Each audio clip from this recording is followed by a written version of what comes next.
दोस्तों शुरू करते हैं आज के बाजार के साथ में। देखिए दोस्तों, आज के दिन निफ्टी ने 400 पॉइंट्स की तेजी दिखाई, 25,000 के ऊपर जाके निफ्टी क्लोज कर चुका है। और यहाँ पे परसेंटेज को देखें तो 1.60% का जंप है। निफ्टी बैंक कल नीचे था, आज के दिन 550 पॉइंट्स ऊपर, 1% की तेजी। मिड कैप ने कल भी सही परफॉर्म किया, दोनों कैटेगरीज ने, स्मॉल मिड कैप्स ने आज के दिन भी दोनों ने अच्छा परफॉर्म किया, मतलब प्लस में जाके क्लोज हो चुके हैं। मैक्सिमम स्टॉक्स तेजी में आके बंद हुए हैं। सेक्टर्स को देखें तो मैक्सिमम सेक्टर्स या फिर हम बोल सकते हैं सभी सेक्टर्स हरे निशान में आके बंद हो चुके हैं। तो ऐसी जब भी सिचुएशन होती है, इन्वेस्टर्स के पोर्टफोलियो प्लस में जाके बंद होते हैं। आपकी क्या ग्रोथ है पोर्टफोलियो की आज के दिन, आप चाहे तो कमेंट कर सकते हैं, क्योंकि निफ्टी को बीट करना थोड़ा सा डिफिकल्ट हुआ होगा, लेकिन प्लस में हो सकता है क्लोजिंग आपको मिली होगी। अब देखिए आज के दिन मार्केट क्यों ऊपर गया उसको देखते हैं, साथ में टेक्निकल्स में क्या चेंजेस हुए हैं उसको डिस्कस करते हैं। साथ में कुछ कंपनीज हैं, Q4 के रिजल्ट्स अनाउंस हो चुके हैं, उनके भी टेक्निकली एनालिसिस हम बोल सकते हैं वो हम यहाँ पे करने वाले हैं। स्टार्ट करते हैं मार्केट की न्यूज़ को लेकर। अब देखिए दोस्तों, न्यूज़ ये है, आपने कुछ दिनों पहले सुना होगा जिसमें काफ़ी हल्ला भी मचा था कि मोदी जी ने एक डील साइन कर ली यूएस के साथ में जिसमें जीरो टैरिफ होगा। अब उसकी वजह से इंडिया को भी काफ़ी नुकसान है, तो हमको बताया नहीं, ऐसा कैसे कर लिया। तो देखिए दोस्तों, उसका अपडेट आपके सामने है और इसके अंदर आपको पता चलेगा कि अभी ये डील कंप्लीटली साइन नहीं हुई है। जब तक म्यूचुअली बेनिफिट नहीं मिलेगा यूएस और इंडिया दोनों को, तब तक ये डील साइन नहीं होगी। ठीक है, आगे चल के देखते हैं। और यहाँ पे आप नोट कर सकते हैं कि ये जो क्लेम किया था ये ट्रंप ने खुद ने किया था कि इंडिया ऑफर कर चुका है जीरो टैरिफ डील, बट ऐसा नहीं है। मेंशन कर रखा है कि हो सकता है ये डील हो जाए, लेकिन अभी बातचीत जारी है। तो इसको लेकर थोड़ा सा पॉजिटिवली मार्केट ने परफॉर्म किया। बाकी ऐसा कुछ है नहीं, जो इंडिया पाकिस्तान के बीच में कॉन्फ्लिक्ट चल रहा था उसको लेकर ऐसी कुछ बैड न्यूज़ अभी सुनने को नहीं मिल रही है। और भी बाकी जो न्यूज़ है टैरिफ को लेकर, वो भी अच्छी अच्छी न्यूज़ आ रही है कि टैरिफ काफ़ी कम कर दिया है चाइना ने भी, ट्रंप ने भी, यूएस ने भी, मतलब काफ़ी टैरिफ को घटा दिया है। और इसकी वजह से ट्रेड वॉर होने की यानी बढ़ने की, एस्केलेशन की संभावना काफ़ी कम हो चुकी है। तो देखिए दोस्तों, चीज़ें ऐसे चेंज होती है, जब मार्केट गिरता है नहीं पता होता है किसी को कि क्या होगा। दुनिया के जो बड़े इन्वेस्टर्स हैं, इंडिया के जो बड़े इन्वेस्टर्स हैं, बोल देते हैं कि 3 साल तक मार्केट न्यू हाई नहीं लगाएगा। विजय केडिया की बात करूँ, काफ़ी बार डिस्कशन किया है। पुरानी इनकी कोविड की भी प्रेडिक्शन फेल हुई थी, जिसमें इन्होंने कहा था कि योगा करो, कुछ मत करो। मैंने आपको स्क्रीनशॉट्स भी दिए थे, यूट्यूब वीडियो है, इनके इंटरव्यूज़ है न्यूज़ चैनल पर, वो भी आप सुन सकते हैं, देख सकते हैं। तो जब भी मार्केट गिरता है इस तरह के व्यूज़ बनते हैं, लेकिन जैसे जैसे चीज़ें चेंज होती है मार्केट काफ़ी नीचे से ऊपर चल जाता है, उसमें इन्वेस्टर्स काफ़ी पैसे लगा देते हैं, काफ़ी नहीं लगा पाते हैं। आगे चलते हैं। यहाँ पे दोस्तों आप नोट कर सकते हैं कि नेगोशिएशन इस डील में काफ़ी कॉम्प्लिकेटेड है।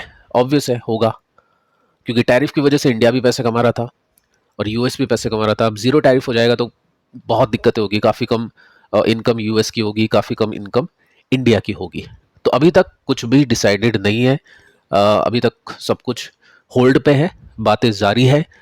देखते हैं क्या आउटकम आता है। अगर आउटकम कुछ ऐसा होता है जिसमें इंडिया को नुकसान होगा, तो डेफिनेटली मार्केट नेगेटिवली रिएक्ट कर सकता है। अगर कुछ ऐसा आउटकम आता है जिससे इंडिया को बेनिफिट होगा, डेफिनेटली फिर मार्केट अच्छा परफॉर्म करेगा। तो आपको क्या लगता है दोस्तों, क्या आउटकम यहाँ पे आ सकता है, किस तरह की डील्स यहाँ पे इंडिया ऑफर कर सकता है यूएस को? चाहे तो आप कमेंट करके बता सकते हैं। अब देखिए हम यहाँ पे ये तो चलो ठीक है, अपोजिशन ने भी काफ़ी मतलब हल्ला किया था कि ऐसा कैसे हो गया। ठीक है, आगे चलते हैं, निफ्टी को देखते हैं। अब देखिए निफ्टी ने 25,035 पर क्लोज किया है। एक रेंज हमने डिस्कस की थी कि पहले तो निफ्टी ने यहाँ पे काफ़ी बड़ी रेंज बनाई, लोअर बॉटम लगने बंद हुए, तो एक बॉटम फॉर्म यहाँ पे हुआ।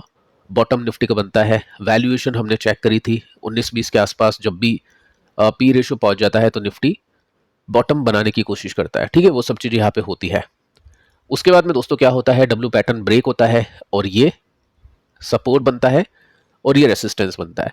अब ये भी ब्रेक हो गया। फिर कल हमने बातचीत की थी कि जैसे 24,000 से लेकर 24,500, ये 500 रुपीज़ मोटा मोटी आप बोल सकते रेंज बनी हुई थी, वैसे अब 24,500 से 25,000 की रेंज बन चुकी है, जो कि 500 पॉइंट्स की है।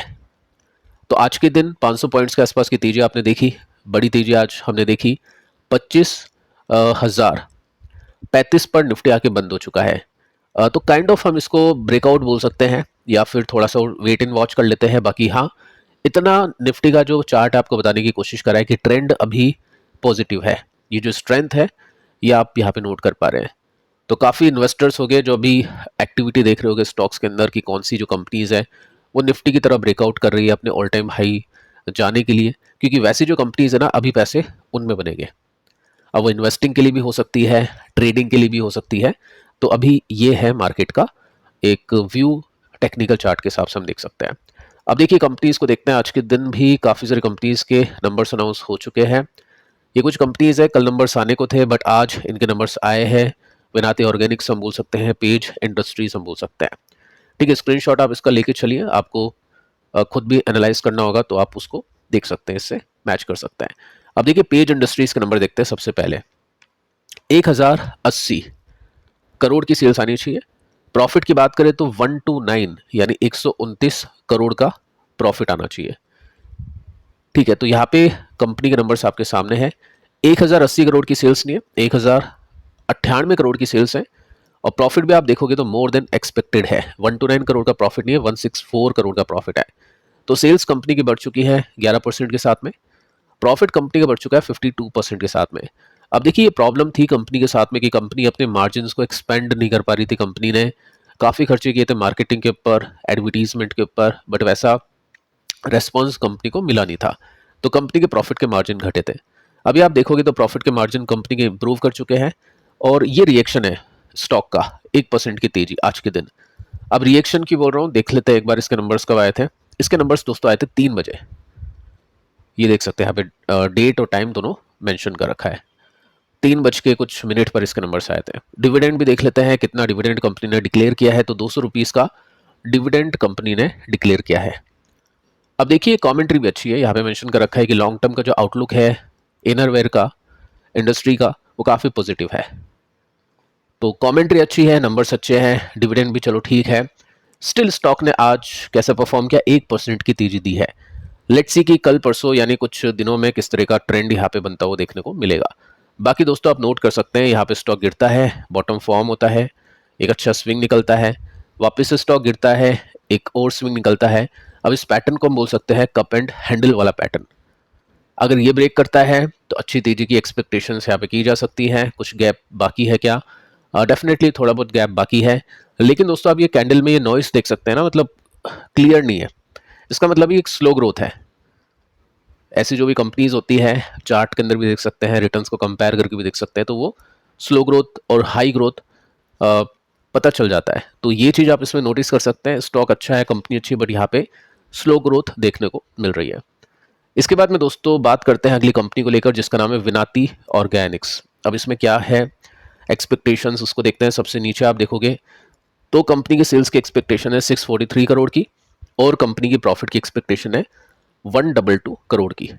सो एक्चुअल नंबर्स दोस्तों आपके सामने है। 643 करोड़ की एक्सपेक्टेशंस यहाँ पे बीट हो चुकी है बस 5 करोड़ से, क्योंकि 648 करोड़ की है प्रॉफिट, सेल्स। साथ में अगर मैं बताऊं 122 करोड़ का प्रॉफिट एक्सपेक्टेड था, लेकिन 128 करोड़ की प्रॉफिट है, तो मैं बोलूँगा नंबर्स इन लाइन है, बुरे भी नहीं है, अच्छे भी नहीं है। और ये नंबर्स कब आए थे? 2 बजे आए थे आज के दिन। डिविडेंड आप देख सकते हैं, 7 रुपये 50 पैसे का डिविडेंड यहाँ पे डिक्लेयर किया है। तो ठीक है, चलो नंबर्स इन लाइन है। रिएक्शन था थोड़ा सा प्रॉफिट बुकिंग के साथ में, 1.37% की गिरावट के साथ में स्टॉक ने क्लोज किया है। टेक्निकल देखें तो यहाँ पे चलो ठीक है, स्टॉक ने अपने सपोर्ट को लिया और रेसिस्टेंस पर जाने की कोशिश करा है, लेकिन ये भी क्या है, स्लो ग्रोथ है। यहाँ पे भी आप देखोगे तो कैंडल किस तरह की आपको देखने को मिलेगी, बाकी आप वैसे भी चेक कर सकते हैं। तो ठीक है, नंबर्स इन लाइन है और अभी स्टॉक अपने सपोर्ट से रेसिस्टेंस को छूने की कोशिश कर रहा है। अब देखिए 2 ही कंपनीज के रिजल्ट है यहाँ पे शीट में से। अब बाकी एक बार मैं आपको बताऊंगा विदाउट शीट। अब ये जो कंपनी है इसका नाम है कोचिन शिपयार्ड। अब कल दोस्तों हमने बातचीत की थी कि इसके नंबर्स देखने काफ़ी इंपॉर्टेंट है, क्योंकि कंपनी का स्टॉक ऑलरेडी काफ़ी चल चुका है। बाकी जो डिफेंस कंपनीज है उनके भी स्टॉक चल रहे हैं, तो क्या कैसे नंबर्स आते हैं वो देखना जरूरी होगा। अब देखो सेल्स तो अच्छी बढ़ी है 35% के साथ में, 1651 करोड़ की सेल्स है, 1225 से बढ़ के हो चुकी है 35% के साथ में, मतलब बढ़ चुकी है। प्रॉफिट की बात करते हैं तो 8% के साथ में प्रॉफिट बढ़ा है, मतलब इसके प्रॉफिट के मार्जिन गिरे हो गए। अब देखते हैं नंबर्स इसके कब आए थे। नंबर्स दोस्तों इसके आए थे 1:40 के आसपास। कंपनी ने डिविडेंड को भी डिक्लेयर किया है 2 रुपये 25 पैसे का। तो रिएक्शन क्या था? रिएक्शन बहुत अच्छा था, 6% की तेजी। अब देखो यहाँ पे एक्सपेक्टेशन का डेटा नहीं है, तो हो सकता है मार्केट की यही एक्सपेक्टेशन रही हो, क्योंकि स्टॉक काफ़ी गिर भी चुका है। 3000 का स्टॉक 1200-1100 तक पहुंच गया था, तो हम बोल सकते हैं मोर देन 60% के साथ में क्रैश हुआ था। अभी आप देखोगे ना तो यहाँ पे आपको नीचे नोटिस करने को मिलेगा कि कंपनी में यानी स्टॉक में वॉल्यूम वापस आने शुरू हो चुके हैं। ट्रेंड अगर आप देखोगे तो जब भी इस तरह के वॉल्यूम्स होते हैं, ड्राई हो जाते हैं, तो स्टॉक नीचे होता है, और वॉल्यूम जब बढ़ना शुरू होते हैं तो स्टॉक बड़ी तेजी देता है, फिर अच्छे वॉल्यूम के साथ में काम होता है। अभी आप देखोगे तो यहाँ पे वॉल्यूम ड्राई हुए थे, स्टॉक गिर गया था, अब वापस से वॉल्यूम बढ़ना शुरू हो चुके हैं। तो क्या कुछ इस तरह की तेजी हमको मिल सकती है या फिर नहीं, आगे चल के देखना इंटरेस्टिंग होगा। और ऐसा दोस्तों कुछ नहीं कि आपको इन कंपनीज के स्टॉक को लेना है वीडियो को देखने के बाद में, जस्ट मैं आपको डेटा दे रहा हूँ, न्यूज़ दे रहा हूँ और अपनी स्टडी आपके सामने रखने की कोशिश कर रहा हूँ। ठीक है, तो यहाँ पे आप नोटिस करोगे तो कंपनी के स्टॉक ने एक ब्रेकआउट तो कर दिया है स्विंग का, जिसमें गिरता है स्टॉक, उसके बाद में थोड़ा सा संभलता है, उसके बाद में वहाँ से आउट होता है। ठीक है, आगे चल के और देखते हैं। क्लियर पिक्चर आपके सामने है, आज के दिन यहाँ से ब्रेकआउट है, वॉल्यूम देखें तो वॉल्यूम भी अच्छे है। इसको और थोड़ा सा डिटेल में देखें तो यस, इसमें आप देख सकते हैं आफ्टर रिजल्ट कंपनी का स्टॉक चला है, वॉल्यूम अच्छे है। होता क्या है कि ऐसा तो होगा नहीं कि सीधा एकदम से स्टॉक पहुंच जाएगा ऊपर। जब भी स्टॉक ऊपर जाता है, जैसे ये डाउन ट्रेंड था, इसमें क्या होता है, लोअर बॉटम के साथ में स्टॉक गिरता है, लोअर हाइस के साथ में स्टॉक गिरता है। तो जैसे ही स्टॉक का अप ट्रेंड होगा तो गिरेगा तो सही स्टॉक यहाँ पे गिरा, लेकिन जो हाई हो गए वो ऊपर शिफ्ट हो गए और जो लो हो गए वो ऊपर शिफ्ट हो गए। तो हो सकता है इस तरह से ग्रोथ मिले या हो सकता है इस तरह से मिले, आगे चल के पता चलेगा। बाकी हाँ, ट्रेंड इसमें रिवर्स हो चुका है। बाकी दोस्तों कल के वीडियोस पे आप देख लेना, ये भी आपके लिए काफ़ी इंपॉर्टेंट है।